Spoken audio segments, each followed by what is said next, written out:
Good evening, everyone. Thanks for joining us at this evening's session focused on district grants and some of the latest new information to help clubs understand how to navigate the district club grant application process. My name is Juliet Altenberg, and I am the district governor-elect.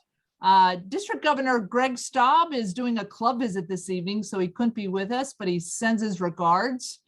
As mentioned earlier, and I'm still admitting some people from the waiting room, this session is being recorded.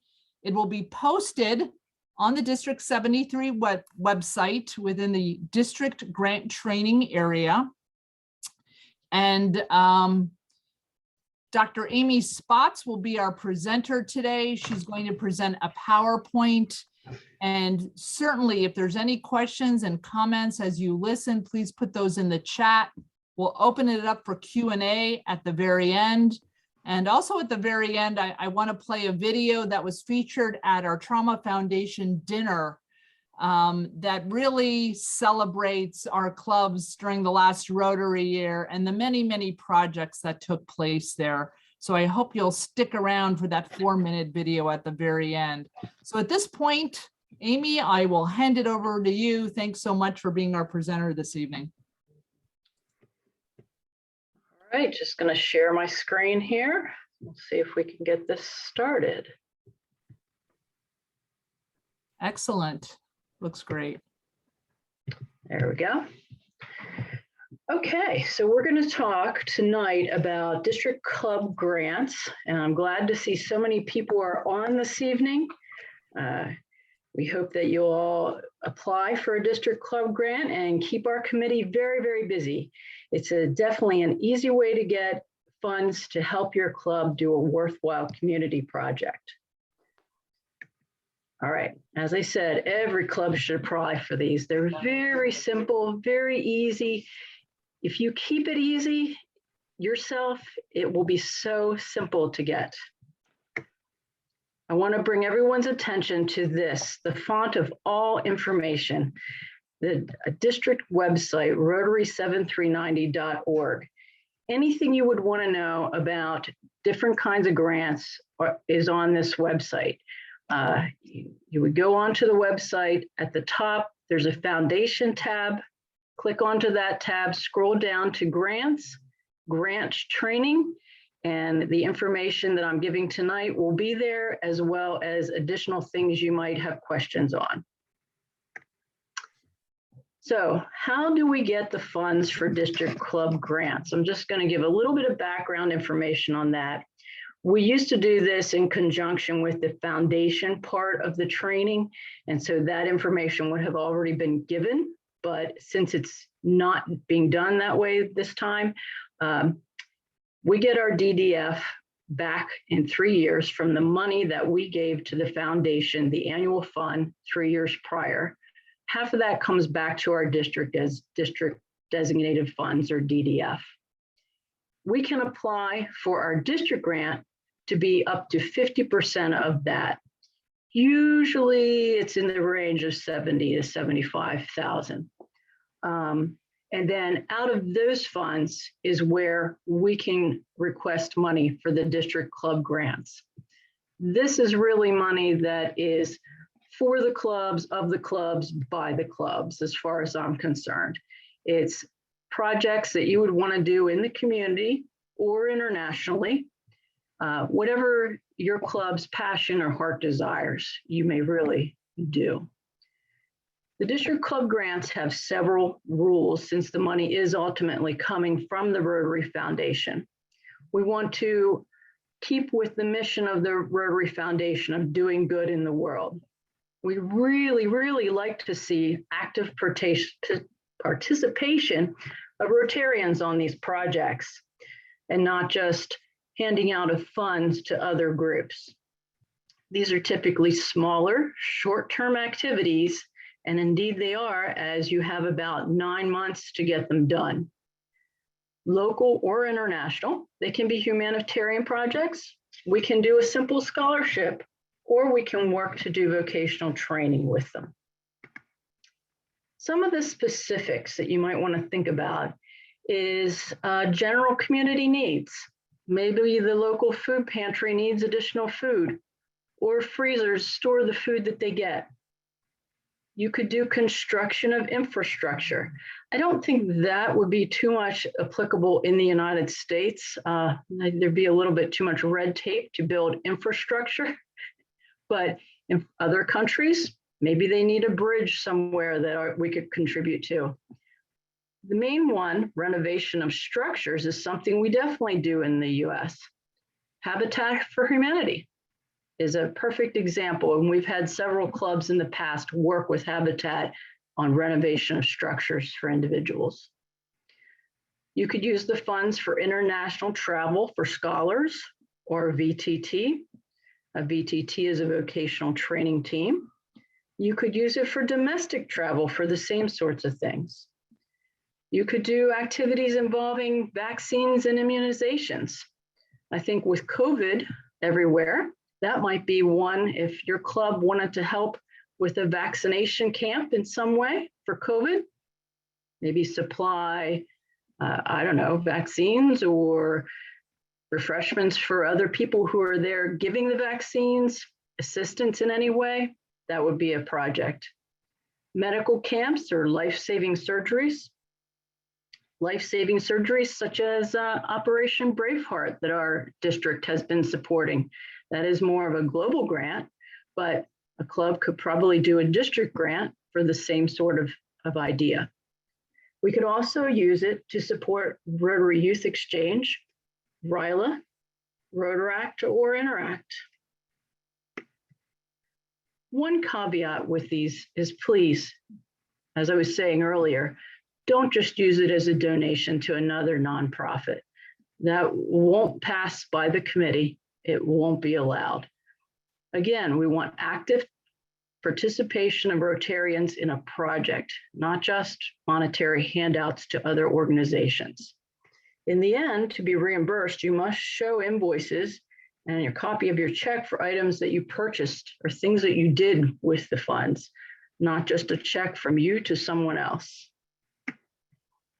Some examples of projects that are actually going on in our district this year. We have one club that's planting trees and installing benches on the Cumberland Valley Rail Trail. We have a club that's providing playground equipment at a local park. Freezer for a senior center / food bank. We have actually a couple freezers, I think, being supplied this year as projects. We have bus transportation for students in Africa, an international project. We have dictionaries for third grade students. Another club is doing school uniforms for students in the Dominican Republic. That is a very big project, as I, having traveled, know that if the students in those other countries cannot afford the uniforms, they can't go to school. So this is allowing students to actually attend school and get their education. Club is supplying a riding mower for a local cemetery. And another is helping to do RYLA by sending students with scholarships. For this year, this Rotary year, there were, I think, still 42 clubs in our district, unless we lost any, not sure. 21 clubs applied for a district club grant. And there were actually 25 clubs that are involved in that. One club has applied, but has 4 partners. So there's a total of 25 clubs that are involved in district club grants. The total funds that we're using to support these are $65,568. Imagine if all 42 clubs in our district applied and got the $2,500 maximum amount, we'd be looking at $105,000. I don't think we could actually fund that. So that just means we all need to give more to the annual fund so our DDF goes up, right? You're allowed to partner for these grants. One club that we have has done that this year. You could do it in a number of ways. One, a club could have their own project that perhaps doesn't reach the $5,000 cap for the amount to be matched. So in that case, the club could contribute to another club's project, or you could do both. Say you have a project that's $3,000. So you would get a $1,500 match from district. Well, another club may approach you and say, hey, we want to put a sign up in the park, beautify that and put a garden around it. Could you help us? Well, yeah, we have 2,000. We could contribute to that. And then you would get the 1,000 match back for that. You just can't exceed each club's $2,500 amount to be matched by district. So an example of that, and the club who is partnering is doing this, has 4 clubs that went in with them for the maximum amount of $2,500 per club. So they have raised $25,000. They will use that for their project, and district will match each club for $2,500. So they were able to find $12,500 towards their project. So you think you have a district club project. What do you do next? It's funny because at the foundation dinner, I actually had a club president who came to me, will be a club president next year, and said exactly this. What do I do now? This is what you do. First and foremost, you visit the district website and look at all the information that is there on the grants and decide what you want to do and how you want to proceed. You want to first talk to your club perhaps and get club support. You'll need a committee of 3 people. You want a maximum $2,500 commitment from your club. However, we're talking about a reimbursement from the district on this form of district club grant. So you really need $5,000 from your club if you're going to do that big of a project. The club will need to upfront the money to complete the project and then submit the reports and wait for reimbursement from the district.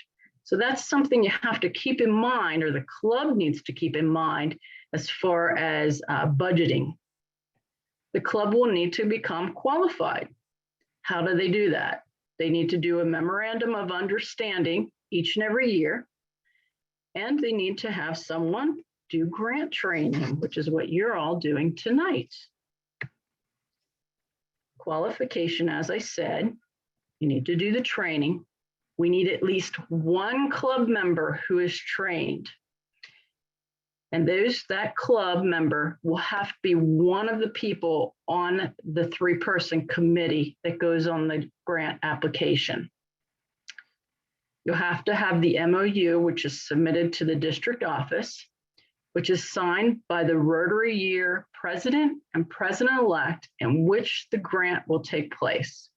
So what does that mean? Well, you're going to soon be applying for grants for the Rotary Year 2022 and 2023. So it needs to be signed by the president for 2022 and 23 and the president-elect for that year.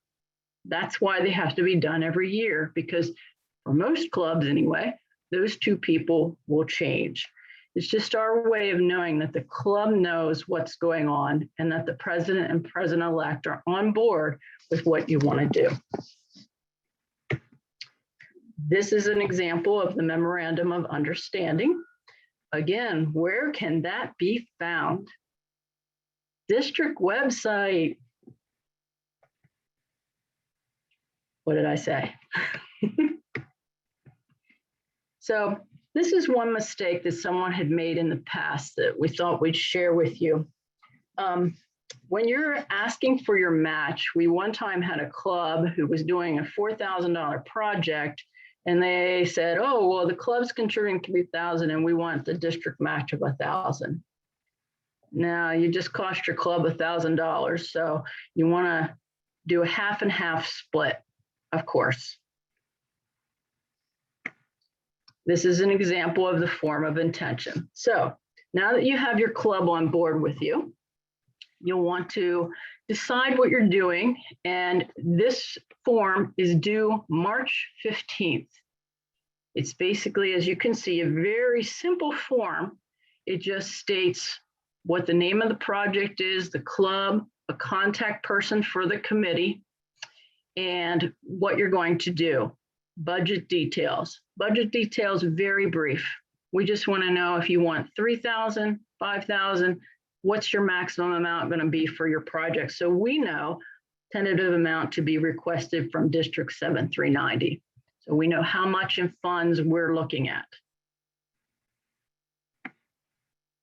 In the end, when you're finished, this is an example of your final report. So the final report, again, pretty straightforward. There's a few more pages that require signatures, but everything is very, very straightforward on these. If they're not difficult, again, they're easy. So once you have your club support, then you'll want the district support. You'll do that by becoming qualified, submitting your form of intention, your MOU, getting everything in order. We want you to know that the key word is support. Our committee is not picking apart what you send us and trying to not allow it. We're on your side and we want these projects to be approved and to go through. So many times, if there are little issues or problems, one of the committee members will get back to you and say, well, let's change this in this way. And that will make it much more straightforward and allow it to be easier for both of us. So as long as you go by the guidelines, you're going to be approved on these. District Club Grants Subcommittee is made up of the following people: Nigel Foundling from Northern Lebanon, myself from Mechanicsburg North, Wilda Alessi from York, Diane Paul from Hershey, and Chris Kimple from Gettysburg. So if you have questions and you're close to any of those folks, any of them are in your club, you can feel free to ask them those questions. So in conclusion, a checklist as as follows: grant training. You're doing today as far as district club grants. You'll still have to go on the website and do the training for the global grants, the foundation, and the needs assessment for global grants. Even if you're not planning to do a global grant, the Rotary Foundation guidelines specify that we need to do all of that training in order to be qualified clubs. You'll need to submit an MOU to the district office. You can do that at any time. Form of intention, which is due, as I said, by March 15th. Once you submit your form of intention, you will wait until you hear from committee members as to any issues, problems. Usually we'll get in touch with you within a few weeks and say, okay, this is good, go forward. Please submit your district club grant application. The applications are due by April 30th. Then again, we'll review the applications, get back to you. In order to begin on the project, we have to submit all of the entries to the Rotary Foundation and get approval of the spending plan. So you cannot begin on your project until we get back to you that, okay, the Rotary Foundation has approved our district grant spending plan for Rotary year 2022 to 2023.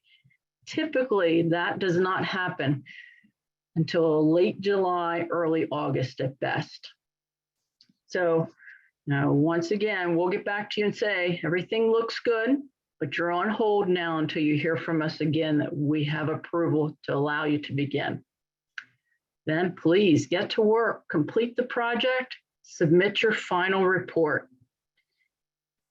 Final reports are due no later than May 31st, 2023 for the next Rotary year. If you don't have your project completed by December 31st of 2022, then you'd need to submit a progress report. All that will be outlined to you in your approval letters. So, and we'll send reminders, of course, as well. Again, district support. We are always here to help you out, support you so that nothing is missed. Once again, I want to drill this in. Any questions, any forms you need will be on the Rotary website. If you have difficulty finding them, feel free to reach out to any of the committee members or even Melissa at the district office. We'll be glad to help you. Okay, so these are the new things. What I've been discussing thus far was our typical reimbursable district club grant. This was the type that has always existed and how we've always done it.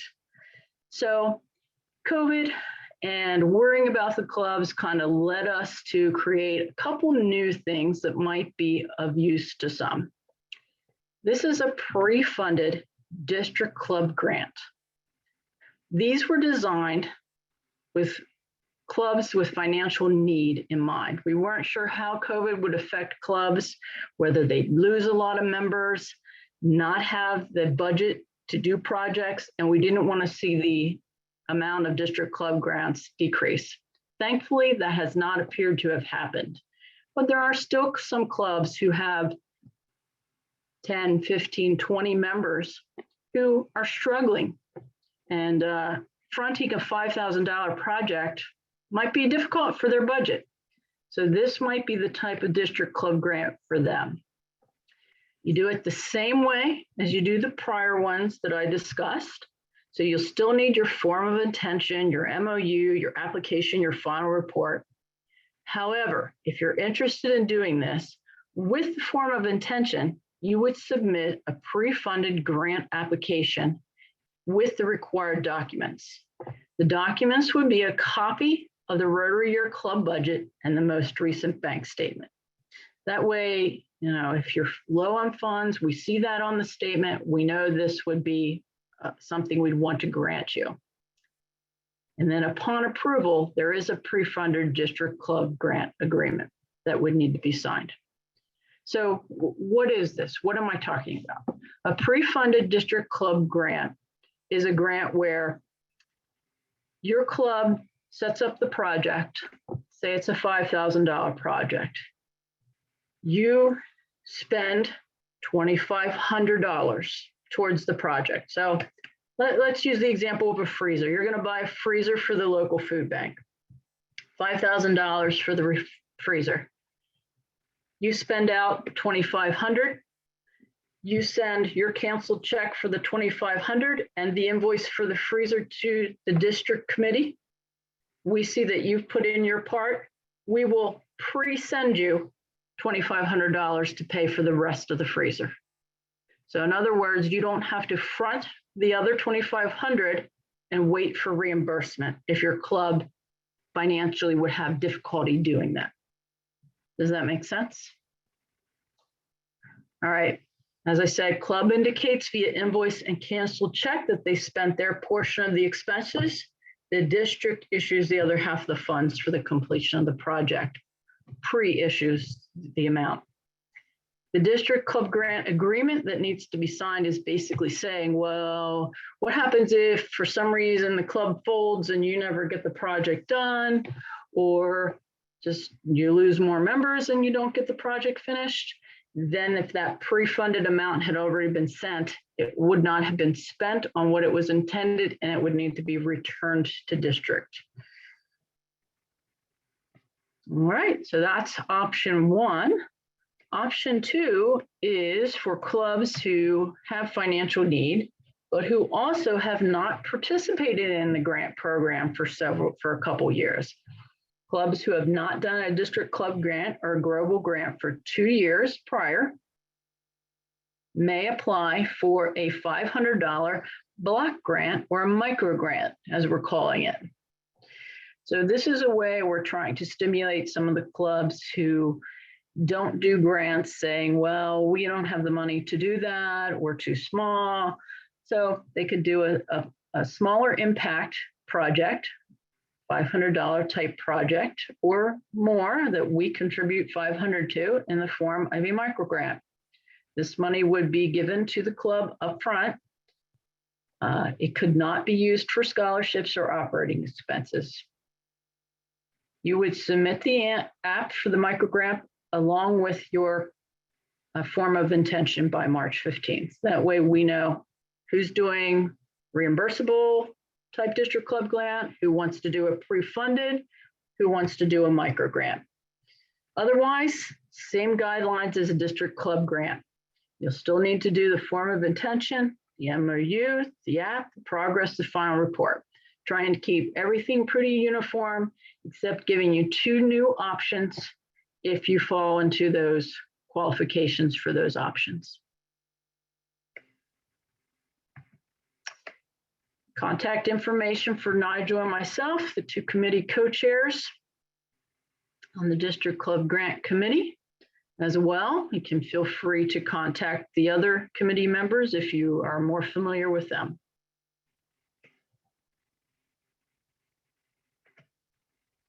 All right, that wraps it up. Anything you need to add, Nigel?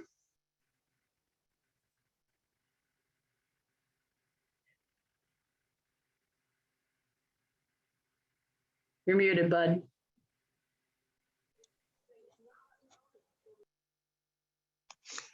Other than my phone number is wrong, but You did that on Nice. purpose. yeah. If you have a pencil and paper, my phone number is 717-679-1264. Not the, if you dial that other number on there, I have no idea who you will get a hold of, but it won't be me. No, thank you very much, Amy. That was excellent. Very good. So Amy, could you stop the screen share? And then we can open it up for some question and answers. If you can put your Q&A in the chat, or if anyone wants to take themselves off mute, we can open it up in that way as well.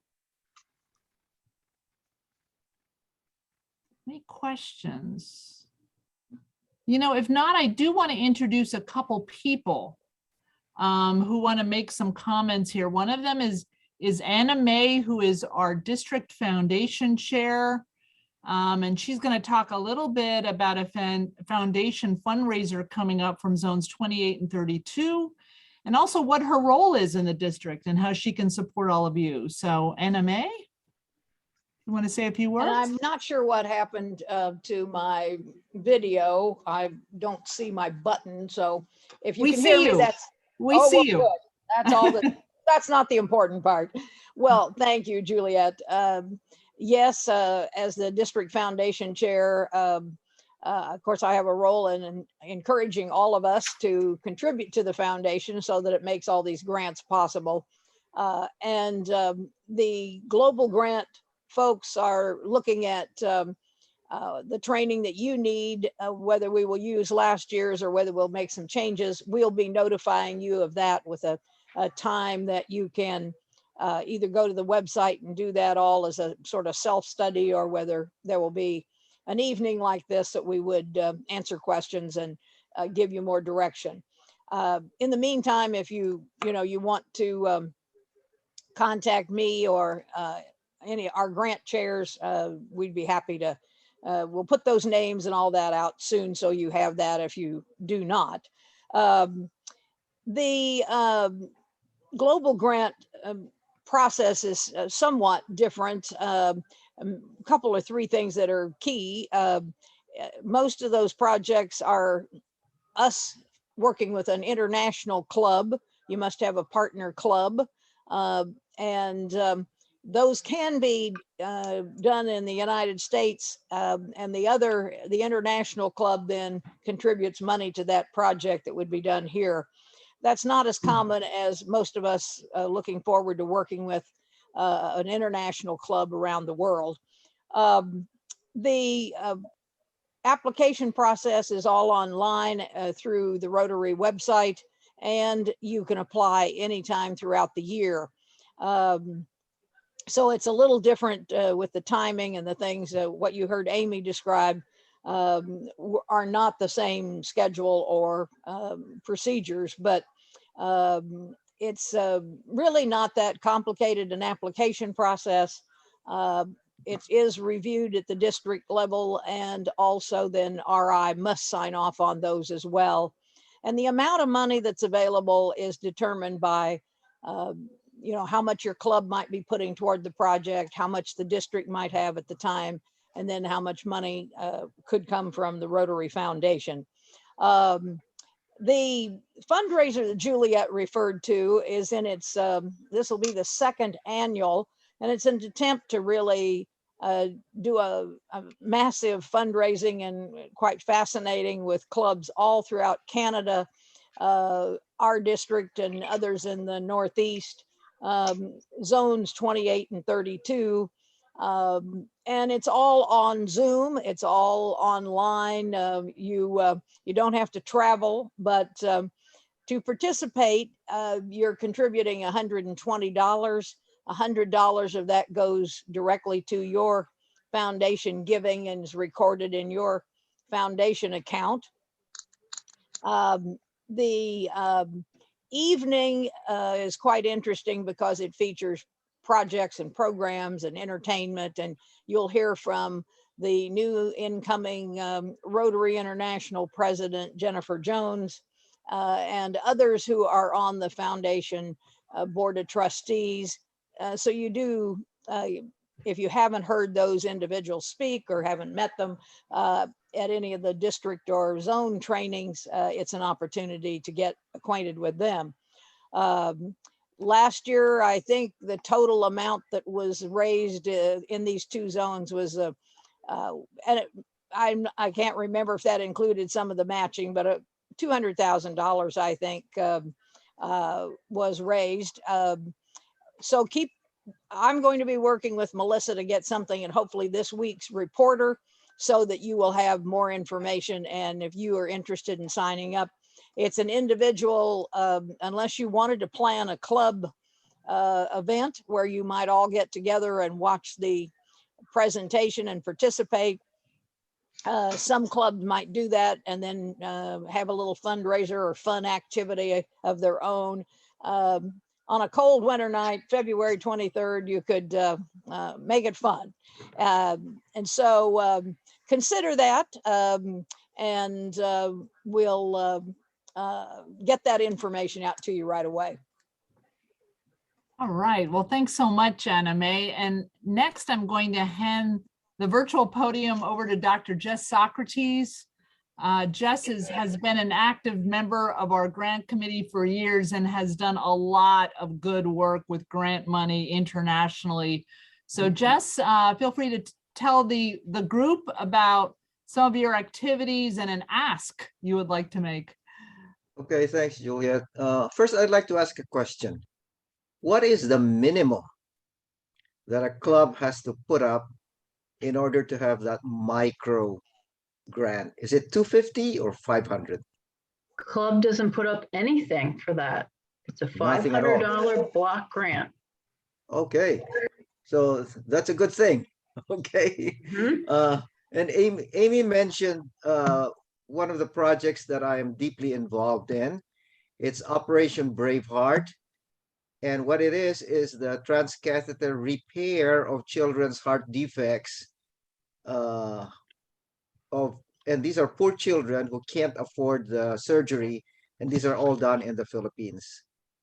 $1,000 will repair one child.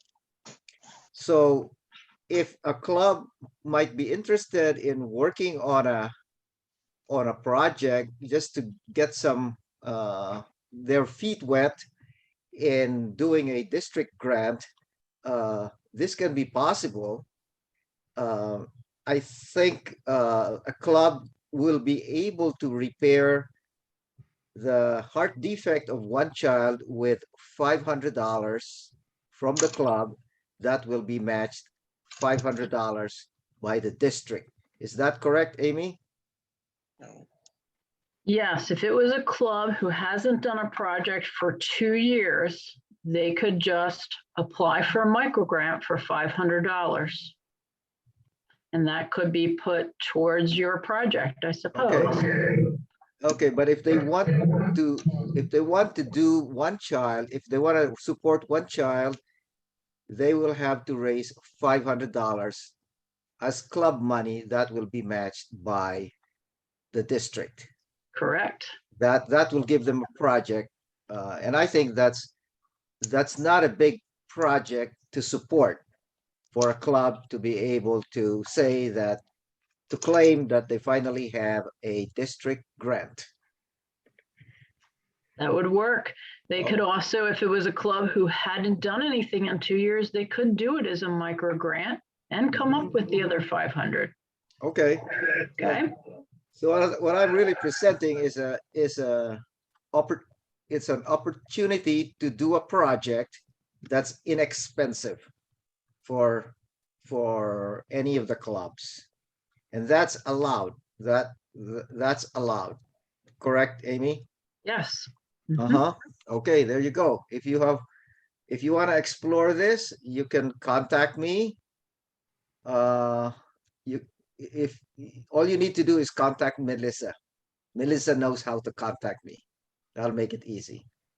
And Jess, if you wanted to put your email address in the chat area, feel Okay. free to do that. Okay, I And- will and do would- that. That would work as well. Mhm. All right, let's see if there's any other questions here.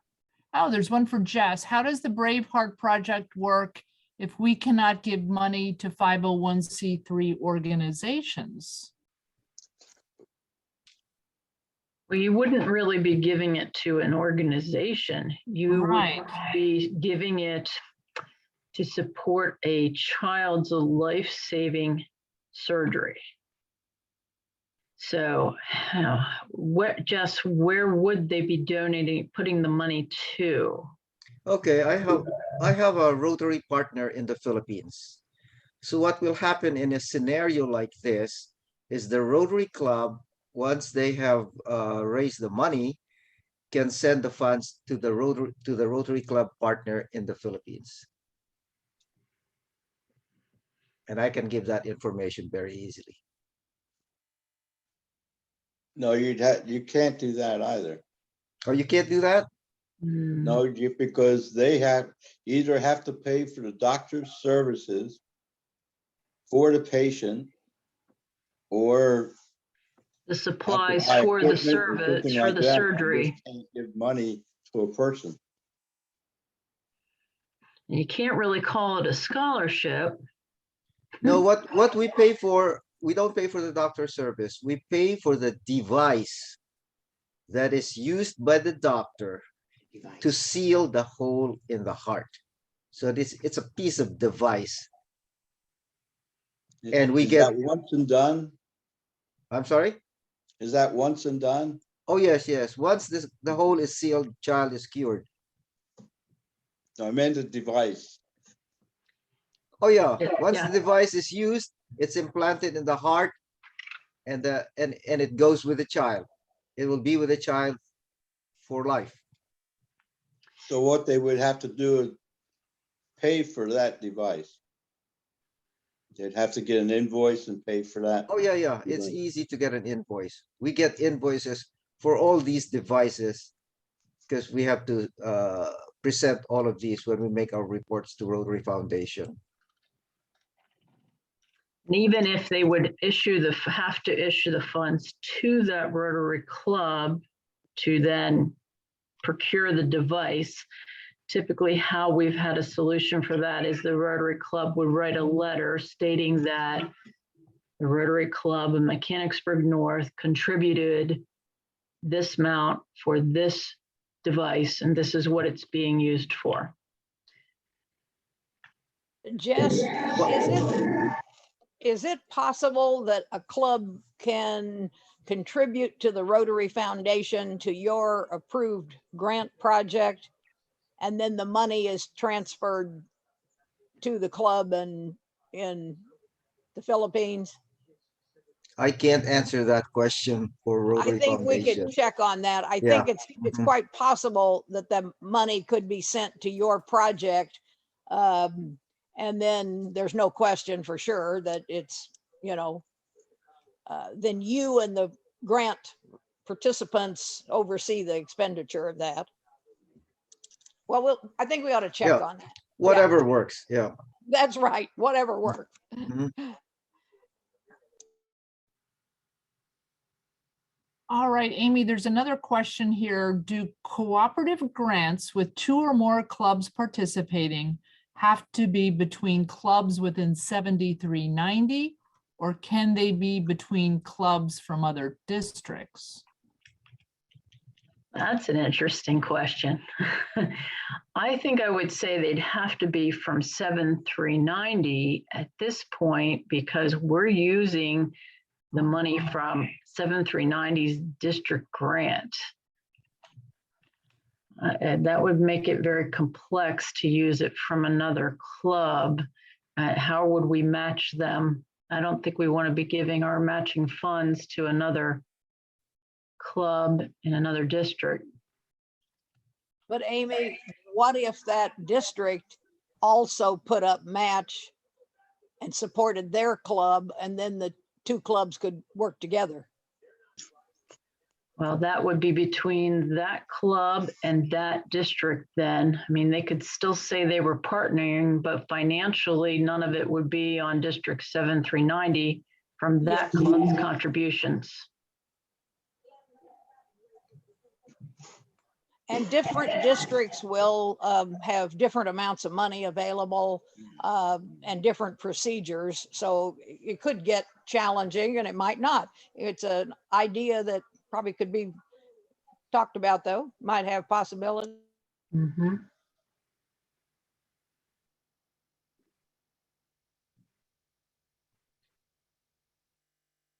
All right, I'm looking at the chat. I don't see any further questions that I think we need to answer. I do want to let everyone know that our next district hosted development session is on Monday, February the 7th. And if you ever forget when they are or how to register, it's right on the homepage of the District 7390 website. I also want to let you know that the district training assembly, which is combined with pre-pets, that was previously scheduled at Messiah College on February the 19th, the Saturday before Mid-Atlantic Pets on the 25th and 26th, is going virtual. More information is coming out on that this week. Please stay glued to the Rotary Reporter. We've got some great Rotary International speakers. We're going to be talking about conflict resolution.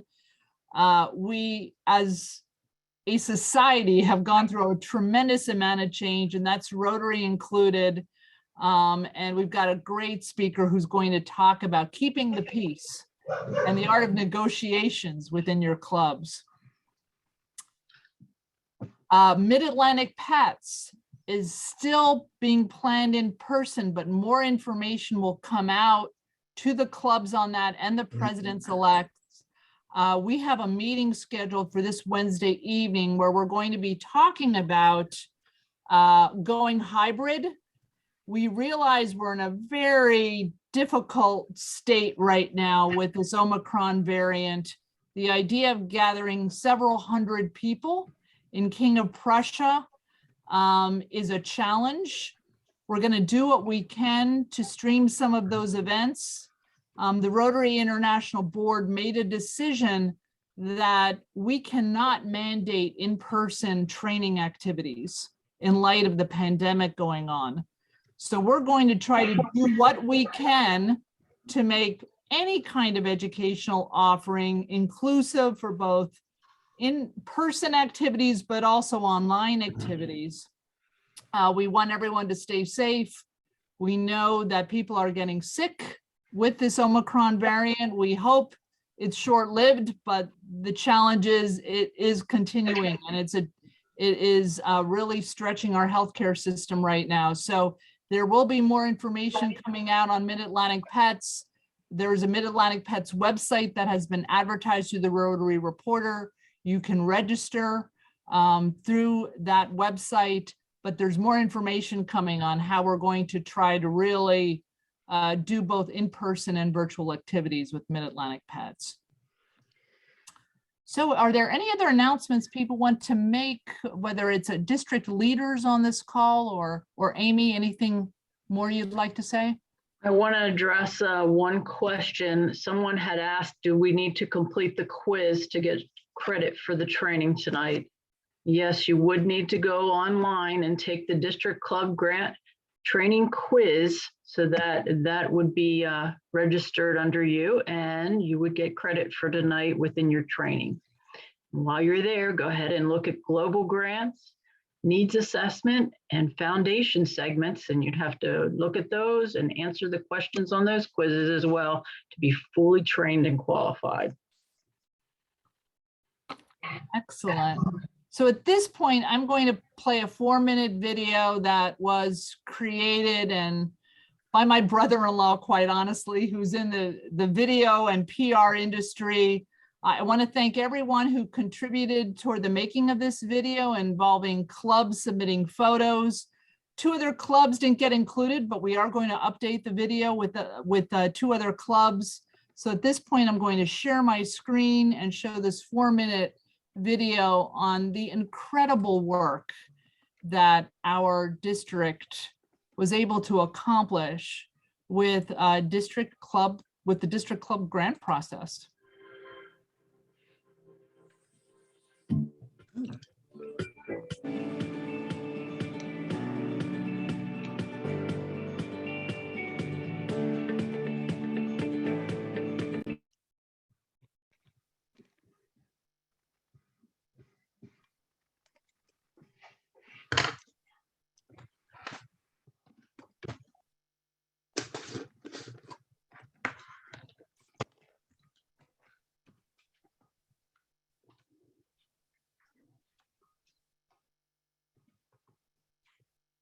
Is it just me or has the sound gone off? I don't hear the sound either.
Juliet, you're muted. Okay, I just took myself off mute. Thank you everyone for coming this evening. As I mentioned in the chat, this entire session is being recorded. I will send out, we'll put the link to the recording in Zoom within the Rotary Reporter, but we'll also download the recording and put it on the district website. If any of you would like to stay on after I hit the stop record button to ask questions of our team from the District Grant Committee, you're welcome to stay on. Maybe you've got some ideas you want to run by us. Feel free to stay on. So thanks again and have a great evening. And we hope to see more grant applications by that deadline in March. All right, take care, everyone. Thank you. Thank you.